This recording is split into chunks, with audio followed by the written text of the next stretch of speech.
Good evening students. Class 12th के lecture number 2 chapters matrix में हम लोग जो है कुछ एप्लीकेशंस वगैरह के बारे में आज जानेंगे। लेक्चर नंबर 1 में हम लोगों ने क्या पढ़ा है, डिफिनीशन और उसके टाइप्स हम लोगों ने क्या पढ़ा है।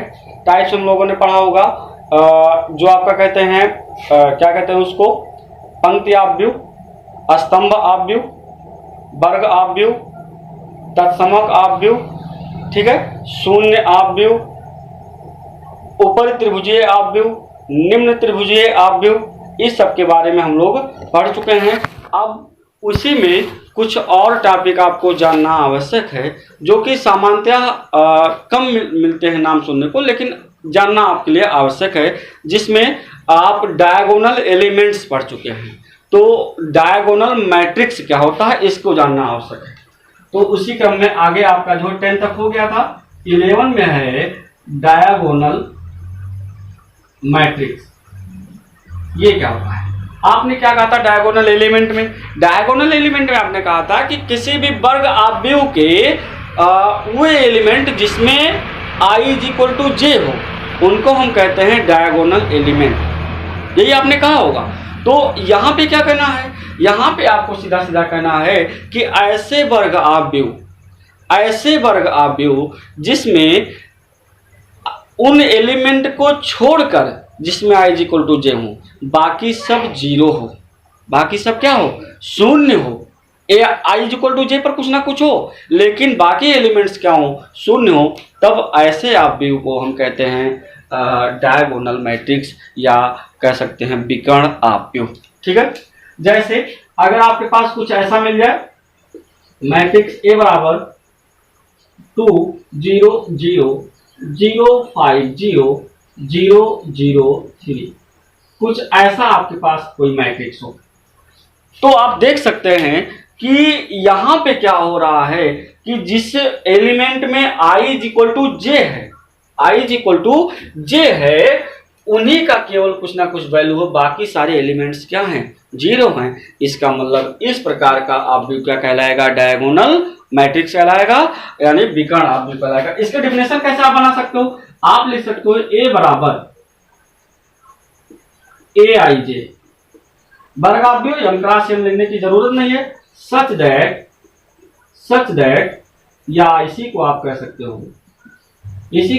हो, आप कुछ कांस्टेंट मान सकते हो। यहाँ कांस्टेंट लिख देते हैं, कांस्टेंट i = j और 0 i ≠ j। ठीक है, परिभाषा यही बनती है कि ऐसा वर्ग आव्यूह जिसके मुख्य विकर्ण के अवयवों के अलावा सभी अवयव शून्य हो, ऐसे वर्ग आव्यूह को हम क्या कहते हैं, डायगोनल मैट्रिक्स कहते हैं, विकर्ण आव्यूह कहते हैं। ठीक है, नेक्स्ट आपको जो पढ़ना है वो है स्केलर मैट्रिक्स। स्केलर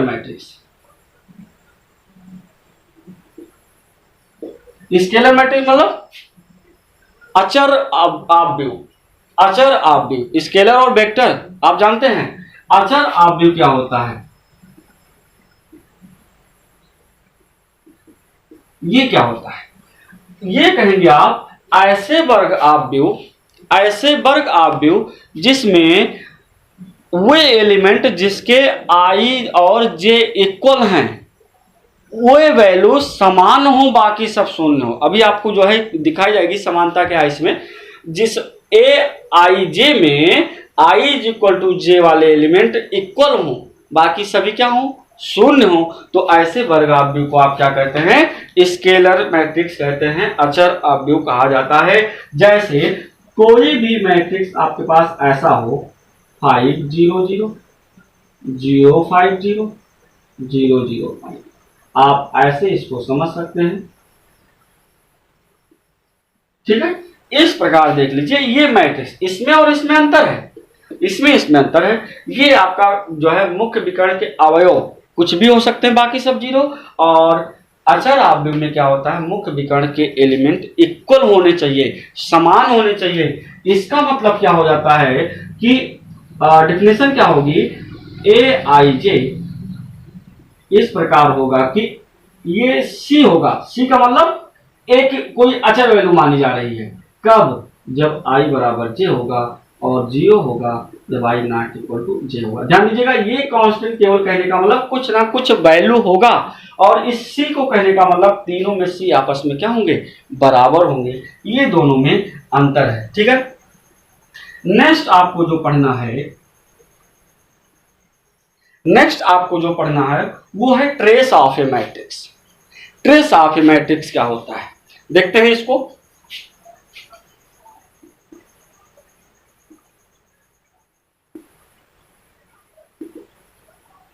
ये थोड़ा सा नाम कम सुनने को मिलता है, लेकिन जानना आपके लिए आवश्यक है, एनसीईआरटी पैटर्न पर है। ट्रेस ऑफ ए मैट्रिक्स क्या होता है? तो ये एक प्रोसेस है। क्या है? प्रोसेस है। कैसा प्रोसेस है? समझिए, ऐसा वर्ग आव्यूह जिसके कोई एक, मान लेते हैं कोई एक वर्ग आव्यूह है, यदि उनके मुख्य विकर्णों का योग ले लें, मुख्य विकर्णों के या मुख्य विकर्ण के अवयवों का योगफल ज्ञात कर लें, तो वही हमारा कहलाता है ट्रेस ऑफ ए मैट्रिक्स। जैसे इसकी परिभाषा आप क्या कहेंगे? आप कहेंगे एक आव्यूह ए आई जे इस प्रकार हो कि अगर हम इनके कह सकते हैं ए आई और i is equal to 1 to n कर लें, ये कर लें, तो यहाँ a नहीं होगा, यहाँ आप कह सकते हो ट्रेस ऑफ ए। यानी ट्रेस ऑफ मैट्रिक्स का मतलब क्या होगा कि हम उनके मुख्य विकर्ण के अवयवों को ऐड कर लें। परिभाषा क्या बनी? ट्रेस ऑफ ए मैट्रिक्स की परिभाषा क्या बनी? यदि किसी भी वर्ग आव्यूह के मुख्य विकर्ण के अवयवों का योगफल ज्ञात किया जाए तो वह योगफल दिए गए मैट्रिक्स का ट्रेस ऑफ ए मैट्रिक्स कहलाता है। ठीक है, अब आपके पास नेक्स्ट टॉपिक है, चाहे इसको प्रकार कहें और चाहे इसको आप जो है वैसे समझें, इक्वलिटी ऑफ ए मैट्रिक्स। ये क्या होता है? यानी आव्यूह की समानता। कब हम जानेंगे कि दो आव्यूह आपस में क्या हैं? समान है। कैसे हमको पता होगा कि दो आव्यूह आपस में समान है? तो इसके पहले समझे, कोई वर्ग आव्यूह कहने की जरूरत नहीं है, कोई किसी प्रकार के क्रम बताने की जरूरत नहीं है। आप सीधा इतना कहेंगे कि दो आव्यूह आपस में समान तभी होंगे जब उनके ऑर्डर समान हो और जब उनके संगत अवयव आपस में समान हो। इतनी बातें आपको समझनी है। ठीक है, कैसे? आप देखें, टू मैट्रिक्स या two matrix are equal if पहला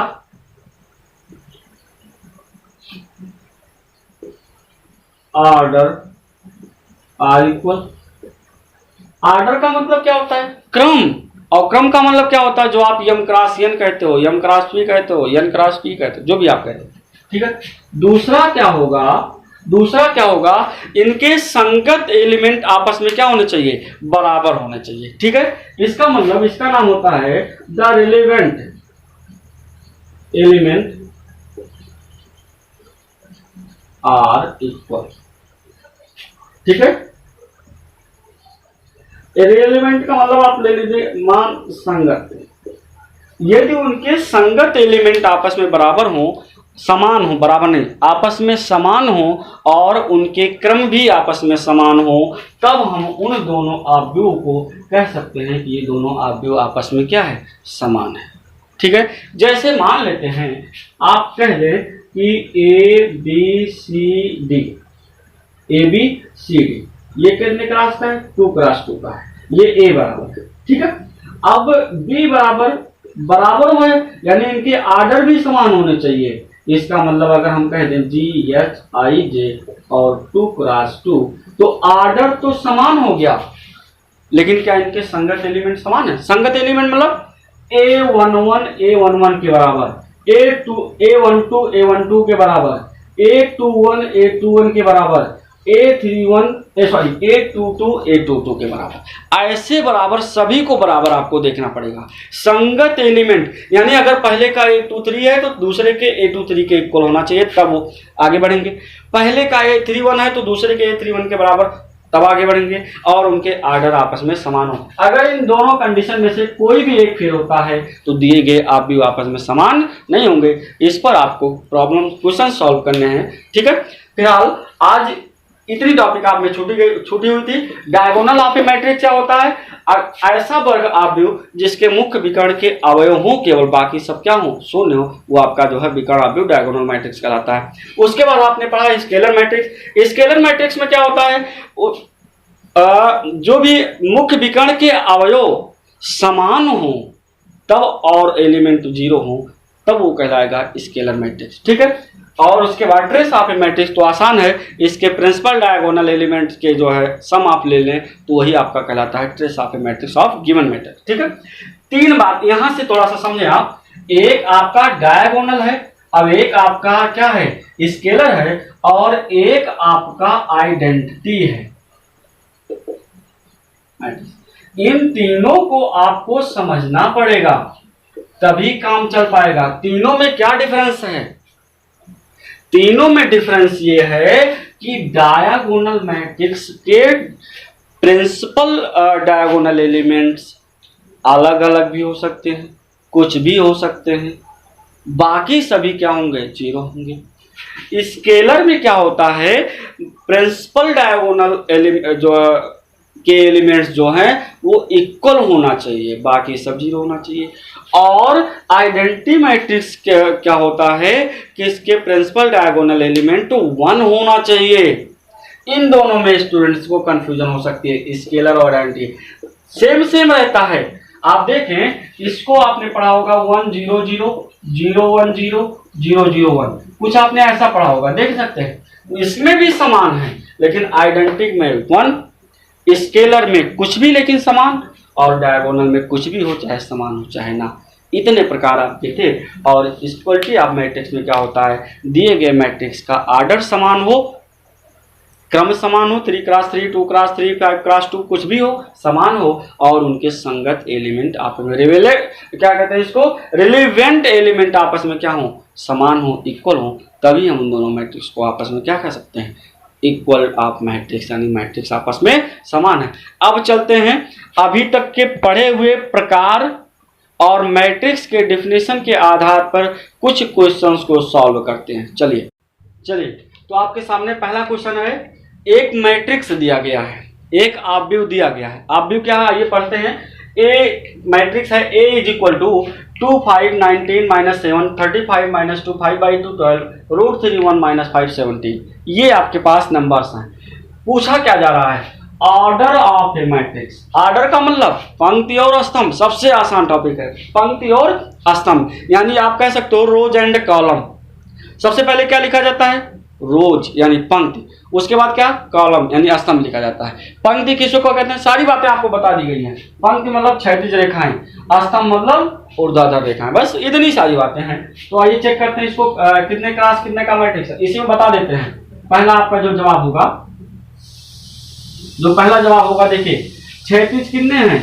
1 2 3, क्षैतिज रेखाएं 3, रोज 3, पंक्तियां 3। तो पहले पंक्ति आप लिखेंगे, गुणे स्तंभ पे देखते हैं 1 2 3 4, यानी कितने स्तंभ है? 4। खड़ी खड़ी लाइन कितनी? 4, और पड़ी पड़ी लाइन कितनी? 3, यानी खड़ी लाइन आपका स्तंभ होगा, यानी कि जो है 3x4, यानी ये कितने क्रॉस कितने का मैट्रिक्स हुआ? 3x4, अर्थात इसमें 3 पंक्तियां होंगी और 4 स्तंभ होंगे, ठीक है।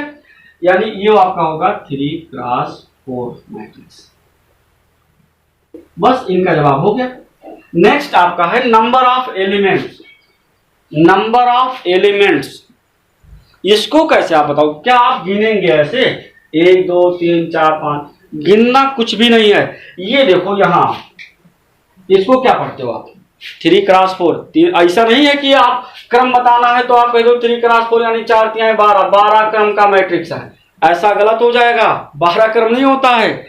आप पढ़ते हो 3x4, क्रॉस आपका एक कहने का मतलब बाउंड्री है, ना कि मल्टीप्लिकेशन का चिन्ह है। इसका मतलब बोलना यही पड़ेगा कि 3 क्रॉस 4, ना कि 3 चौके 12 12 मैट्रिक्स है, ऐसा नहीं। लेकिन जब आप एलिमेंट्स को आप नाम दो, आप एलिमेंट्स के संख्या यानी कि जो है अवयवों की संख्या आपको बतानी हो, तो आप मन में दोनों का गुणा कर लीजिए। ऐसा बोल के नहीं कि गुणा करना है, मन में गुणा कर लीजिए। 3 चौके 12 गिर सकते हैं, 3 3 6 3 9 3 12, मन में गुणा करना है एलिमेंट्स का। बाकी वो क्रॉस आपका सिंबल है, आपको क्रम में भी गुणा नहीं करना। नहीं आप कह दो 3 4 जा 12 यानी 1 क्रॉस 2 या 1 2 कहा, ऐसा कुछ भी नहीं है। आपके जो है नंबर ऑफ एलिमेंट्स कितने होंगे,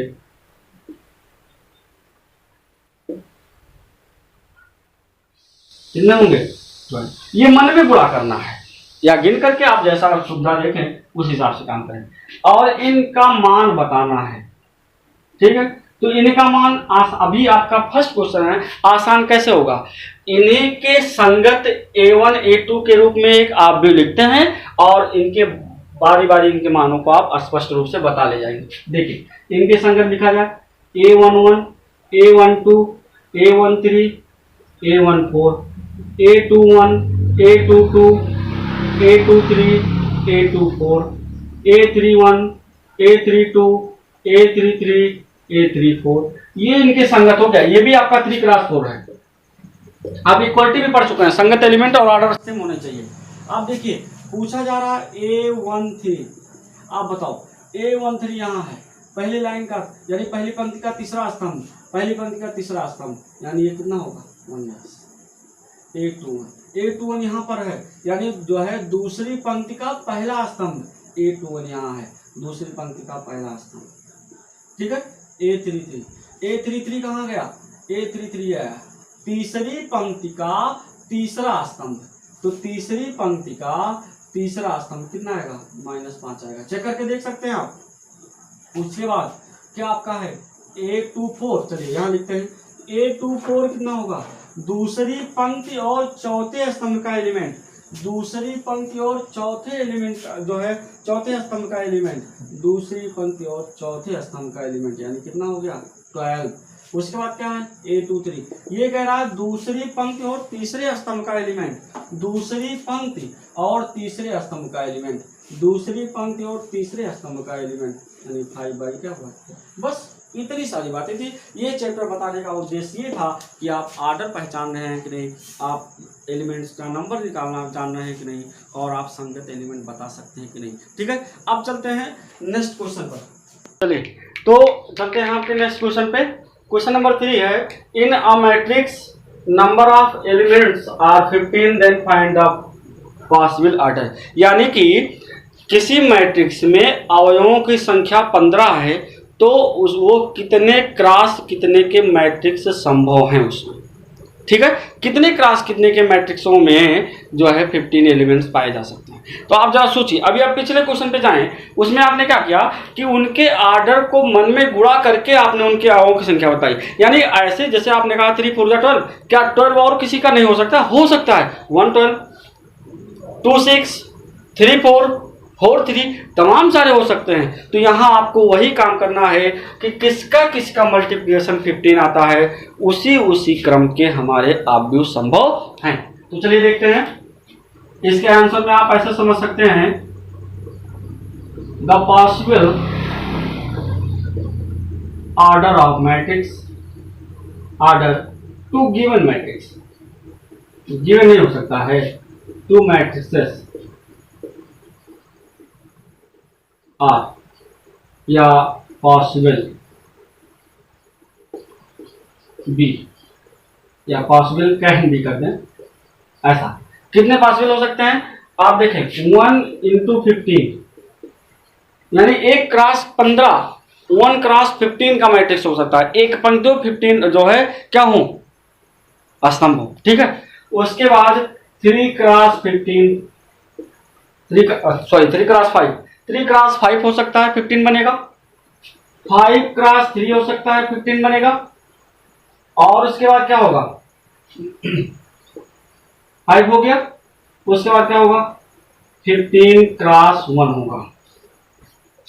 इतने ऑर्डर के जो है मैट्रिक्स संभव है ये जो उसके 15 एलिमेंट हो, 15 क्रॉस 1, 3 क्रॉस 5, 5 क्रॉस 3 और 15 क्रॉस 1, यानी कितने मैट्रिक्स संभव है?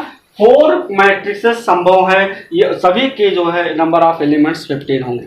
नेक्स्ट क्वेश्चन पे चलते हैं। ये क्वेश्चन आपके लिए इंपॉर्टेंट है, इस प्रकार के क्वेश्चन आपके जो है सिलेबस में ढेर सारे मिलेंगे, तो एक क्वेश्चन रखा गया है कि थोड़ा आप उसको समझ लें। देखिए, कॉन्स्ट्रक्ट मतलब होता है बनाना, कॉन्स्ट्रक्शन आप जानते हैं। कॉन्स्ट्रक्ट ए 4x3 मैट्रिक्स, यानी 4 क्रॉस 3 का एक मैट्रिक्स आपको बनाना है, बनाना है AIJ सिंबल के रूप में दिया गया है, whose elements AIJ given by, ये कंडीशन दिया गया है। जब किसी मैट्रिक्स को फॉर्मुलेट करना हो, कांस्टेंट करना हो, तब 100% श्योर है कि आपको कंडीशन मिलेगा। ठीक है, तो इसमें करते क्या हैं, जितने ऑर्डर का मैट्रिक्स दिया गया हो उसको पहले हम वेरिएबल फॉर्म में यानी एक कांस्टेंट फॉर्म में बना लेते हैं। पता क्या होता है, इससे सबसे बड़ी हेल्प ये मिलती है कि आपको पता हो जाते हैं कि कौन कौन एलिमेंट्स की आवश्यकता है। उसके बाद आई जे के मानों को रखते हुए सभी का मान ज्ञात करके पुनः हम उसी प्रकार का आव्यूह बना लेते हैं। ये बहुत सटीक आपके सापेक्ष रहेगा। तो देखें कैसे, आप कहोगे वी नो दैट, हम जानते हैं कि 4 क्रॉस 3 मैट्रिक्स कैन बी, कैसे हो सकते हैं, बना लेते हैं हम लोग। 4 क्रॉस 3 है, 4 पंक्तियां और जो है यानी 4 रो है और 3 कॉलम है। A11, A12, A13, A21, A22, A23, A31, A32, A33, A41, A42, A43। अब देख लीजिए, 4 पंक्ति है, 3 स्तंभ हैं, 4 क्रॉस 3 का हो गया। यानी इतने एलिमेंट्स की आपको आवश्यकता है, सभी को निकालना पड़ेगा, डॉट डॉट नहीं कर सकते आप, क्योंकि आपको मैट्रिक्स बना के दिखाना। शर्त क्या होगी, I minus j upon I plus j. तो जरा बताइए आप, इसलिए मान रखते हैं हम लोग, मान जा डायरेक्ट निकालते हैं। A11 आप यही रफ में काम कर सकते हैं। A11 बराबर 1 माइनस 1 अपॉन 1 प्लस 1 बराबर 0, यानी इसका मान क्या आएगा, 0 आएगा। ठीक है, A12 अर्थात 1 माइनस 2 अपॉन 1 प्लस 2, शर्त दिए गए शर्त पे -1/3, यानी ये होगा -1/3। ठीक है, A21 नहीं A13, हाँ A13 1 माइनस 3 अपॉन 1 प्लस 3, इसका मतलब -2 अपॉन 4 यानी -1/2 हो जाएगा। A21 कितना होगा जल्दी बताएं, 2 माइनस 1 अपॉन 2 प्लस 1 अर्थात 1/3। A22 2 माइनस 2 अपॉन 2 प्लस 2 अर्थात कितना, 0। A23 क्या होगा, 2 माइनस 3 अपॉन 2 प्लस 3 -1/5। ठीक है, A31 3 माइनस 1 अपॉन 3 प्लस 1 2/4 यानी 1/2। ठीक है, क्या है A32 3 माइनस 2 अपॉन 3 प्लस 2 1/5। उसके बाद क्या है, उसके बाद आपका है A33 3 माइनस 3 अपॉन 3 प्लस 3 अर्थात कितना, 0। A41 4 minus 1 upon 4 plus 1 3 upon 5। A42 4 minus 2 upon 4 plus 2 2 upon 6 1 upon 3। A43 4 minus 3 upon 4 plus 3 1 upon 7।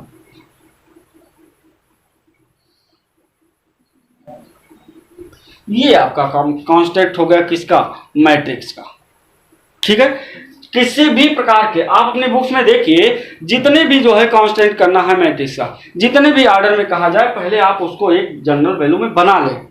बनाने का फायदा ये हो जाता है कि हमको सभी आई जे के मान क्लियर हो जाते हैं और जितने एलिमेंट निकालने हैं वो भी क्लियर हो जाते हैं। मान आप बगल में रफिंग करके तुरंत आप उस मैट्रिक्स का कांस्टेंट कर सकते हैं। लास्ट एक क्वेश्चन और चलते हैं, उसके बाद फिर जो है इस क्रम को ही बंद करते हैं।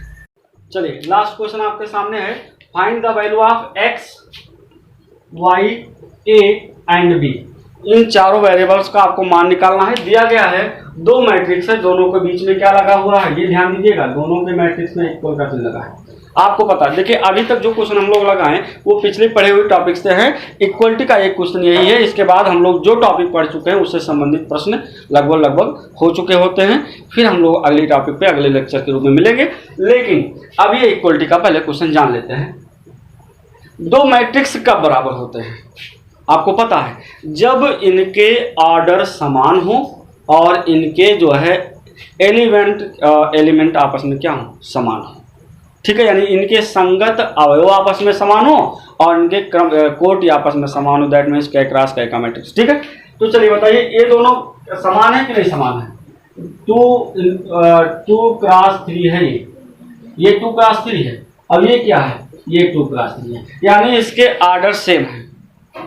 अब इनके क्या है, संगत एलिमेंट आपस में भी समान है, तभी तो वेरिएबल का मान निकल पाएगा। तो जरा बताइए, आप कहोगे